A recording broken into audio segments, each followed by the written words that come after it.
ఆంధ్రప్రదేశ్ రాజధాని అమరావతిలో క్యాన్సర్ ఆసుపత్రికి సంబంధించినటువంటి పనులు అతి త్వరలో ప్రారంభం కాబోతున్నాయి. Basavatarakam Indo American cancer hospital and research ఇన్స్టిట్యూట్గా హైదరాబాద్లో చాలా పాపులర్ అయినటువంటి సంస్థ ఇది.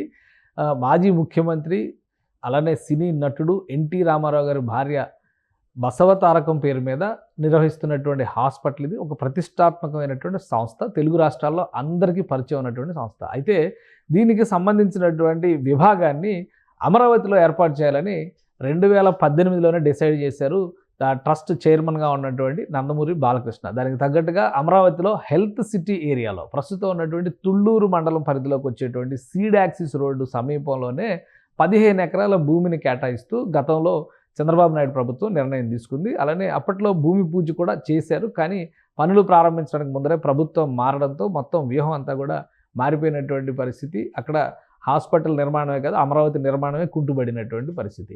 ఇప్పుడు ఫైనల్గా కూటమి ప్రభుత్వం ఏర్పడిన తర్వాత గత 6 నెలలుగా చకచకా పనులు జరుగుతున్నాయి. ఈ నెల రోజుల్లో అమరావతిలో ఏర్పాటు చేయబోయేటువంటి బసవతారకం క్యాన్సర్ ఆసుపత్రికి సంబంధించి ప్రధానమైనటువంటి అడ్డంకి తొలగిపోయింది. ఆ అడ్డంకి ఏంటంటే, ల్యాండ్ అలాట్మెంట్ చేసినటువంటి ప్రదేశంలో హై టెన్షన్ విద్యుత్ టవర్లు ఉన్నాయి. వాటిని తొలగించాలనేటువంటి విజ్ఞప్తిని క్యాన్సర్ ఇన్స్టిట్యూట్ చైర్మన్గా బాలకృష్ణ ప్రభుత్వానికి చేసినటువంటి విజ్ఞప్తిని మన్నించారు. అలానే అమరావతి ప్రాంతంలో ఇటువంటి హై టెన్షన్ విద్యుత్ లైన్ ఒకసారి మనం ఇక్కడ గమనించి చూస్తే కనుక అనేక ప్రాంతాల్లో అమరావతిలో ఇదే తరహా హై టెన్షన్ విద్యుత్ లైన్లు కనిపిస్తున్నాయి. ఈ విద్యుత్ లైన్లన్నీ కూడా ఆ ప్రదేశాల్లో చాలా వరకు భూమిని ఆక్రమించి ఉండడం, పైగా హై వోల్టేజ్ ఉండేటువంటి విద్యుత్ లైన్లు వెళ్తుండడంతో ఈ ప్రాంతంలో ఒక రకమైన భయాందోళనలతో కూడినటువంటి వాతావరణం ఉంది. దీనిపైన గ్రౌండ్ రిపోర్ట్లో అధికారులు ఇచ్చినటువంటి, ముఖ్యంగా తన క్యాన్సర్ ఇన్స్టిట్యూట్కి సంబంధించినటువంటి నిర్మాణ సిబ్బందికి కాంట్రాక్ట్కి ఇస్తున్నటువంటి సంస్థ ఇచ్చినటువంటి సూచనల మేరకు బాలకృష్ణ చేసినటువంటి సిఫార్సుని ఏపీసీఆర్డీఏ పరిశీలించింది. ఫలితంగా అమరావతి ప్రాంతంలో ఉన్నటువంటి హై టెన్షన్ విద్యుత్ లైన్ ఉన్న టవర్లు అన్నిటినీ కూడా తొలగించాలనేటువంటి ఒక నిర్ణయానికి వచ్చారు టెక్నికల్ ఎక్స్పర్ట్స్. దానికి సంబంధించి ఆంధ్రప్రదేశ్లో ఏపీ జెన్కో అండ్ ట్రాన్స్కోకి సంబంధించినటువంటి విద్యుత్ నిపుణులు, ఇతర ఇంజనీరింగ్ నిపుణులు కూడా భాగస్వాములు చేశారు. ఆ క్రమంలోనే ఈ టవర్లను తొలగించడానికి ఆంధ్రప్రదేశ్లో రాజధాని ప్రాంతంలో మొత్తం 1600 కోట్ల రూపాయల వరకు ఖర్చు అవుతుందనేటువంటి ఒక అంచనా వేశారు. ఈ 1600 కోట్ల రూపాయలతో కనుక ఈ హైటెన్షన్ విద్యుత్ టవర్లు తొలగిస్తే అమరావతి ప్రాంతంలో దాదాపుగా 1000 ఎకరాల భూమి కలిసి వస్తుందని కూడా భావించారు. వీటన్నిటిని అంచనా వేసిన తర్వాత పనులు ప్రారంభించారు. ప్రస్తుతం తుది దశకు చేరుకున్నాయి. ప్రధానంగా బసవతారకం క్యాన్సర్ ఆసుపత్రికి కేటాయించినటువంటి 15 ఎకరాల స్థలంలో ఉన్నటువంటి విద్యుత్ టవర్లన్నీ కూడా తొలగించారు. ఈ దృశ్యాలు మనం చూస్తున్నాం ఇక్కడ. ఈ తొలగించడం వల్ల నిర్మాణం మరింత సులువుగా జరుగుతుందనేటువంటి ఆలోచనని బసవతారకం క్యాన్సర్ ఆసుపత్రి యాజమాన్యం కూడా భావిస్తుంది. సో ఈ క్రమంలో ఈ తొలగింపు ప్రక్రియ దాదాపుగా పూర్తయిపోవడంతో ఇప్పుడు పనులు ప్రారంభించడానికి కావాల్సినటువంటి చర్యలు తీసుకోవడానికి క్యాన్సర్ ఇన్స్టిట్యూట్కి సంబంధించిన సిబ్బంది రెడీ అవుతున్నారు.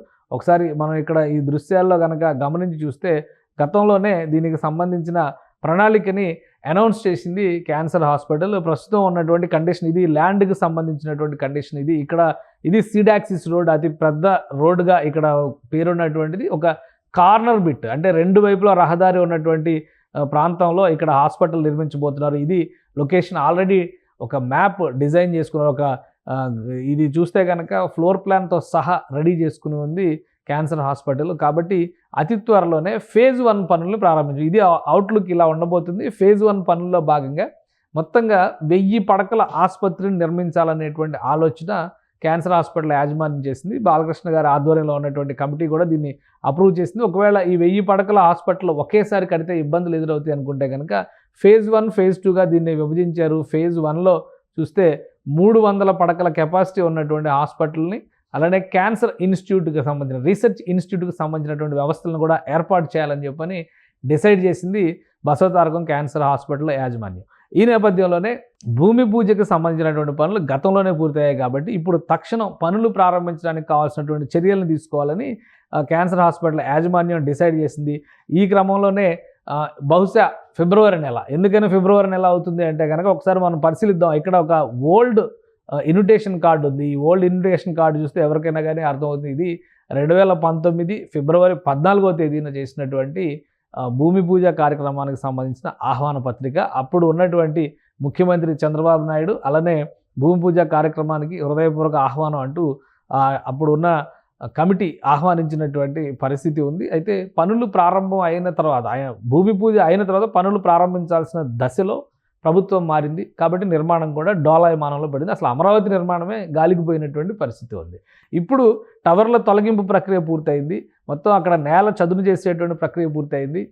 ఇంతకు ముందర ఉన్నటువంటి గుబురుగా పెరిగిపోయినటువంటి చెట్లు డీఫారెస్టేషన్ లాగా అక్కడ జరిగినటువంటి ప్రక్రియ, అంటే మొత్తం కూడా ఆ పిచ్చి మొక్కల తొలగింపు కార్యక్రమం మొత్తం కూడా కంప్లీట్ అయిపోయింది. కాబట్టి ఇప్పుడు పనులు చేయడానికి ఎలాంటి ఆటంకం లేదు. భూమి పూజ పూర్తయినటువంటి నేపథ్యంలో నిర్మాణ పనులు ప్రారంభించడానికి బసవతారకం క్యాన్సర్ ఆసుపత్రి యాజమాన్యం ప్రణాళికలను సిద్ధం చేస్తుంది. బహుశా ఇది హెల్త్ సిటీకి, అంటే అమరావతి నిర్మాణంలోనే మాస్టర్ ప్లాన్లోనే 9 నగరాల ప్రణాళికని ఆవిష్కరించారు. నగరాలంటే ఏవో మహానగరాలు తీసుకొచ్చి అక్కడ పెట్టేటువంటిది కాదు. కాకపోతే 9 రకాల థీమ్ సిటీస్ ఇవి.